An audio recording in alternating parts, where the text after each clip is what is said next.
Coach, pour un petit mot sur cette reprise, peut-être de revoir un peu les joueurs, revoir un peu le staff, même si vous êtes un peu, j'imagine, vu dans cette intersaison, qu'est-ce que ça fait? On est toujours impatient et excité comme avant une rentrée scolaire. Donc même si je prends plus de plaisir à rentrer au Nîmes Olympique que ce que je prenais comme plaisir à rentrer à l'école. Non, très heureux de retrouver des joueurs avec qui on a travaillé, des nouveaux joueurs, et puis le staff. C'est vrai qu'effectivement le staff, on s'est vu jusqu'au 3 juin. En gros, je les ai libérés complètement le 3 juin parce qu'on avait pas mal de choses à mettre en place. Puis on a clôturé par l'ouverture de la feria, donc ça m'a permis de découvrir la feria de Nîmes. Donc c'était cool, très cool. Combien de joueurs à la reprise? Là, on est, il y a Moussa qui arrive cet après-midi. En comptant les 4 jeunes, on est 22. Ouais, 18 joueurs. Avec, dans les 18 joueurs, il y a 4 gardiens.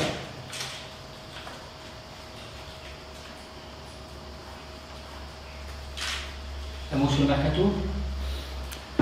Il a débuté depuis pas longtemps, donc pour le moment, j'estime qu'on avance assez bien avec des joueurs qui ont été ciblés assez rapidement, qui se sont engagés assez rapidement. Je pense à Nico Benezé et à Malik Choukounte, qui étaient des joueurs qui avaient été ciblés il y a un petit moment et qui se sont très vite engagés. Ensuite, on cherchait un gardien d'expérience et on a réussi à faire signer Axel Maraval. C'est quelqu'un avec qui j'ai déjà travaillé, donc je connaissais son profil. Et là, se sont engagés Maël et Ronny Labonne. Donc Maël, c'est le premier joueur qui s'est engagé au club, puisqu'il s'est engagé au mois de février. Donc ça, voilà, très content de les découvrir. Maintenant, le mercato ne fait que commencer. On a besoin de joueurs, particulièrement au milieu. Ça a avancé pour un mot? J'ai eu Mustapha au téléphone il y a à peu près une demi-heure. J'ai bon espoir qu'il soit là d'ici 48 heures. Vous avez parlé pour chercher des milieux. Quel profil de milieu de terrain exactement? S'il y a des défenseurs pour chercher des attaquants? Alors, sur les milieux créatifs, avec l'arrivée de Nico Benezé, il y a Yacine qui est toujours là, donc on a des profils de joueurs qui sont capables d'organiser le jeu et d'être sur la dernière passe, donc on a besoin de milieux aujourd'hui qu'on peut appeler plus récupérateurs, où il y a un terme à la mode, c'est box-to-box, voilà, tout le monde cherche des milieux box-to-box, donc on a établi des profils, on suit pas mal de joueurs, mais l'idée c'est de ne pas se tromper et de ne pas se précipiter. Tu as dit que tu voulais la majorité de tes recrues à la reprise, est-ce que c'est le cas? Ouais, je suis assez satisfait. Par rapport au mouvement général du mercato, que ce soit en Ligue 1 ou en Ligue 2, ça ne bouge pas énormément. Ça bouge pas énormément. Les clubs aujourd'hui sont à la recherche de joueurs qui sont plutôt en fin de contrat. Donc les positions aujourd'hui actuellement sont un peu figées. Donc j'estime qu'on avance, qu'on a bien avancé en tout cas à l'instant T. Le club se toujours sur ça pour traiter Ponceau? On discute aussi. Alors après, d'entraîneur. exactement, donc c'est tout frais, hein, ça date de ce matin, même si c'était un peu dans les tuyaux depuis quelques temps. Et il se trouve que si l'entraîneur qui était en place était resté, Julien aurait été certainement libéré. Là, avec l'intronisation de Régis Lebris, il est possible qu'il fasse la reprise avec Lorient. Donc ça reste un joueur suivi, mais il n'y a aucune évidence à ce qu'il nous rejoigne. Amjad, qui est absent ce matin, est-ce qu'il est là ce soir? Panne de réveil, tout simplement. Voilà. Il y a toujours une panne de réveil le premier jour. Bon, c'est quand même assez étonnant. Hein. Moi, je lui ai simplement conseillé d'en mettre 3 ou 4 de réveil. Comme ça, il n'y aura plus de panne de réveil. Bon, il est là ce soir, cet après-midi. Il est là, il a bien dormi. Ouais, il a bien dormi. Sur les fins de contrat, Gaëtan et Anthony, tu as un trait définitif dessus? Il n'y a jamais rien de définitif. Tant qu'ils ne se sont pas engagés dans un autre club, il n'y a rien de définitif. Des discussions ont eu lieu très tôt, elles n'ont pas abouti. Aujourd'hui, moi à titre personnel, et là je parle simplement sur le plan sportif, je suis en contact avec eux.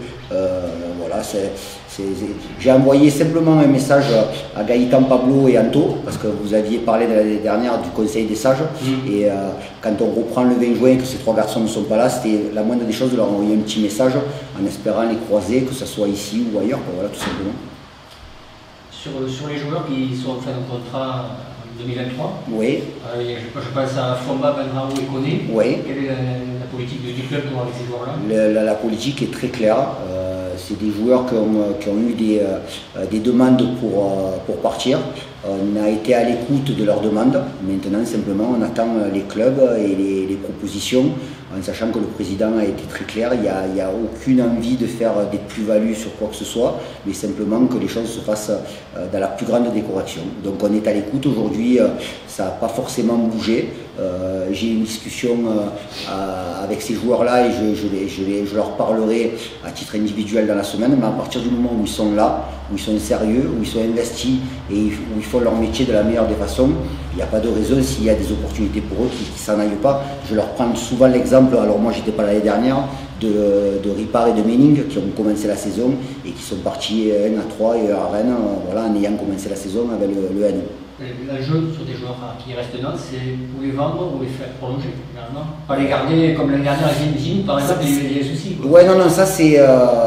Ça, à la rigueur, ça dépasse le cadre purement sportif. Donc, vous pourrez poser la question au président. Moi, ils sont sous contrat, ils sont là. À partir du moment où ils sont sérieux et investis, je ne fais pas de différence entre des joueurs qui ont des envies de départ ou des joueurs qui sont là. C'est à partir du moment où ils sont performants.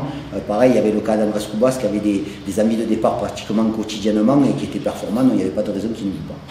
Bernard, tu disais que tu avais ciblé les joueurs donc, au niveau tactique, mais c'est au niveau esprit aussi, au niveau on essaie bien entendu, mais je pense qu'on n'est pas les seuls, on n'a rien inventé, c'est important d'avoir des joueurs de qualité, mais c'est important de ne pas se tromper sur les profils psychologiques. J'ai souvent dit que l'idée c'est que les joueurs qui nous rejoignaient avaient une réelle envie de venir au Nîmes Olympique. Sur les joueurs qui ont signé là, il y avait vraiment une réelle envie de venir, puisque ça s'est fait très très rapidement. C'est question de ta mentalité du groupe aussi. Voilà. Oui, mais là pareil, je pense qu'il n'y a aucun entraîneur qui a envie de faire venir un joueur qui ne veut pas venir dans son club. Mais c'était important par rapport au désagrément qu'on a pu avoir la saison dernière, bien sûr. On a besoin d'unité, voilà, on a besoin d'unité, exactement. Si on récapitule au niveau mercato, donc les gardiens n'en parlent plus, le dossier sont bouclés. Après, c'est quoi une défense, il t'en faudrait encore un, un attaque encore un. Aujourd'hui, c'est au milieu. Aujourd'hui, c'est au milieu où on a besoin de faire signer 1 voire 2 joueurs. Allez, d'ici, ça serait bien qu'ils puissent partir avec nous en stage. On part en stage le 3 juillet, donc je verrai ça de mon œil qu'ils puissent nous rejoindre. Justement, quelles sont un peu les grandes phases de la préparation? Comment tu la découpes Là aussi, on n'a rien inventé. Beaucoup de travail de volume et de capacité sur la première semaine. On commencera à toucher les ballons mercredi, puisque là, ils sont 2 jours assez pas pénibles, parce que physiquement, c'est pas difficile, mais c'est assez long, quoi. Toutes les visites sur les tests d'effort, les tests isocinétiques, les tests de détente. Donc, c'est 2 jours de tests qui sont clôturés par une petite séance à 18 h. Plus de volume avec un peu de course et un peu de gainage abdos. Puis après, à partir de mercredi, on commencera à toucher les ballons. Mais l'idée, c'est des fondations, quoi. C'est de travailler la base, d'abord donc le travail de capacité pour ensuite passer dans des cycles différents. Mais c'est surtout les contenus qui seront réfléchis, parce que l'idée, c'est de mettre un maximum de ballons dans nos séances. C'est des séances longues, c'est des séances courtes, répétées dans la journée, comment volonté? Là, disons que les premières séances de la première semaine, elles ont tendance à être un peu longues parce qu'il y a beaucoup de volume et une faible intensité. Et puis à partir du moment où le volume baisse et que l'intensité augmente, les séances seront réduites au niveau du temps. Voilà. Mais ça, c'est simplement un calcul physiologique. Ils vont souffrir ou pas avec vous? Oui, oui, ils vont souffrir parce qu'on va beaucoup travailler. Il fait assez chaud. Puis c'est bien de souffrir. Pourquoi? Ça fait travailler le corps et puis ça fait travailler la tête. Mais bon, ils vont souffrir. On va prendre du plaisir. Hein. On prend du plaisir en souffrant. Ouais. Quand on court et qu'on vide la batterie, on prend du plaisir. Après, mais on le prend quand même. Tu disais que vous arrivez en bout de saison, là tu commences c'était la 2022, donc avec 2 départs. Ça change forcément la d'autres pour toi. Oui, c'est toujours un confort et quelque chose d'agréable de débuter une saison, de par l'interaction qu'il peut avoir avec le staff technique, de par les discussions qu'on peut avoir depuis à peu près une quinzaine de jours, et particulièrement aujourd'hui et demain, puisqu'on est tous les 5, puisqu'on ne fait rien là depuis, ils font des tests médicaux, donc ça nous permet d'échanger et de pouvoir que chacun amène quelques idées, donc c'est toujours une période excitante. Quoi. Par rapport au jour aussi, je vous dis. Bien sûr, ouais, bien sûr. Ben là, les tests qui vont être faits, que ce soit les tests médicaux, les tests isocinétiques, déjà ça va nous donner des éclairages sur le travail individuel à mettre en place pour chaque joueur, sur des déficiences musculaires qu'ils peuvent avoir. Là on est vraiment sur la phase de la préparation physique. Mais oui, c'est toujours une période très intense pour un staff, la préparation, c'est-à-dire qu'on commence les journées très tôt, on les finit très tard et on n'aura pas beaucoup de coupures. Donc oui, mais là pareil, tous les clubs ils sont confrontés à ça. Après il y a d'abord la première des choses à mettre en place, et ça a été fait ce matin, c'est d'abord de fixer le premier objectif. Le premier objectif, il a été fixé lors du calendrier, c'est le 30 juillet, le match contre Caen. Voilà, donc on doit avoir un point d'orgue et à l'horizon de voir ce premier match arriver le 30 juillet. À l'œil, ce que vous avez vu, physiquement, ils sont comment les gars? À l'œil, ça va. Après, on vérifiera avec la balance quand même demain, parce que l'œil c'est bien, mais la balance c'est toujours mieux. Mais non, ça va. Non, ça va. Très sincèrement, il n'y a pas de catastrophe nucléaire. Là, vous avez un mois et demi pour travailler. Quel projet de jeu, quel est l'état d'esprit vous allez essayer d'insuffler à cette équipe pendant l'intersaison? C'est deux choses différentes. L'état d'esprit, oui, bien entendu, c'est très important. On va utiliser du vocabulaire bateau, de la solidarité, de l'abnégation, mais c'est des choses qui sont... C'est de la littérature, quoi. C'est de la littérature, donc on va vite mettre en place les règles qu'on veut mettre en place. Il va y avoir dès jeudi une petite journée cohésion pour qu'on puisse apprendre à se connaître, particulièrement les nouveaux joueurs qui puissent aller vers les autres et que les autres, les anciens puissent aller vers eux. Après, en matière de projet de jeu, plus parler de principe de jeu que d'organisation. Aujourd'hui, je ne vais pas vous dire dans quelle organisation on va débuter, parce qu'on est toujours en attente de savoir comment le groupe va être constitué, avec quel joueur, avec quel profil, et dans les profils qui vont arriver, ça nous donnera aussi un éclairage sur la disposition tactique. Après, les principes de jeu, il y a un mot bien sûr qui est important et qui va être répété à la préparation, et j'espère qu'on pourra le mettre en avant, c'est le mot verticalité. Voilà. C'est un joli mot, la verticalité, mais bon. La journée de cohésion, c'est quoi? C'est où? On va faire une randonnée de 3 ou 4 heures, je crois. Je ne sais pas si c'est dans les Cévennes. Enfin, ça, c'est Richard Boyer qui est allé faire cette randonnée de 14 ou 15 km la semaine dernière. Il est allé tout seul, donc on fait ça. Et l'après-midi, pour se détendre, on fera certainement un concours de pétanque. Même si à Canton-Briançon, on fera certainement un concours de pétanque. Ça permettra aux autres de pouvoir gagner peut-être. Ouais, ça équilibrera. Tu parlais justement des conseils de stage. Sur quel joueur tu vas t'appuyer un peu cadre? J'en parlerai pas aujourd'hui. J'y ai réfléchi, bien sûr que j'y ai réfléchi. Il y en a déjà 2-3 qui ont été ciblés à titre personnel, mais ça c'est des choses qu'on mettra en place en stage. Le stage c'est important pour ça, pour bien travailler et pour définir certaines choses, dont le capitanat et dont le fameux conseil des stages. Voilà. C'est Richard Boyer qui sera l'entraîneur adjoint? Oui, totalement. Il remplace Raymond qui est parti. Il remplace non personne puisqu'il était déjà entraîneur adjoint, mais là il sera seul entraîneur adjoint. Le staff qu'on a vu ce matin, c'est le staff complet pour la saison? Ouais, donc c'est Richard Boyer qui est entraîneur adjoint. Ensuite on a Anthony Babica, entraîneur des gardiens, Aurélien Bosch, préparateur physique, Corentin Jourdan qui est à la vidéo, et le petit nouveau c'est Alex qui nous a rejoint, qui était préparateur physique à la réserve et qui lui va prendre la place d'Aurélien en charge de la réathlétisation. Alex Duclos, pardon, j'ai pas dit son nom. Vous nous rappelez le programme des matchs amicaux? C'est-à-dire? Vous rencontrez qui et où? Ah d'accord, vous n'avez pas eu le programme? Si, mais je vois c'est pas une modification. Non, il n'y a pas de modification. Donc Jordan, tu me confirmes? Il est possible qu'il y ait, oui, effectivement, peut-être un 5e match. Voilà. Un 5e match. Mais ça, je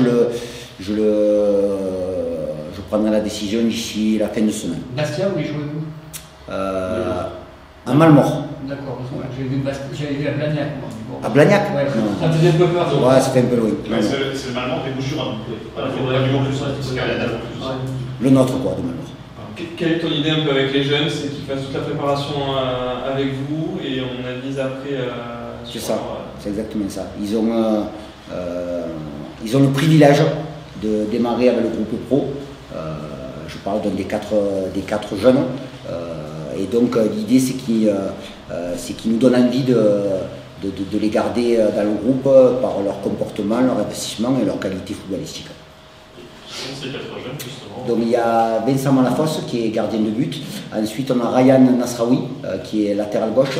Et on a 2 milieux de terrain, Marius Zampa et Yann Boudache.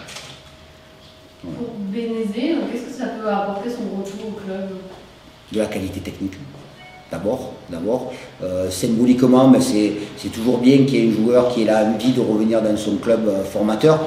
Maintenant, là où il ne faut pas faire d'erreur, c'est penser que Nico, à lui tout seul, va nous faire gagner des matchs.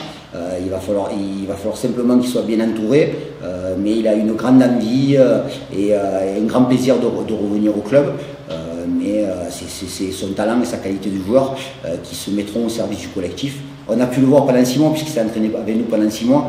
On a vu des très bonnes choses et bien entendu, je suis très satisfait. C'était vraiment ma priorité principale dès le mois de février-mars, de faire signer Nico. Et je suis très content qu'il ait trouvé un accord avec le président assez rapide. Dans la shortlist des capitaines, il est où? Il n'est pas loin. Y a-t-il des joueurs que le club veut prêter?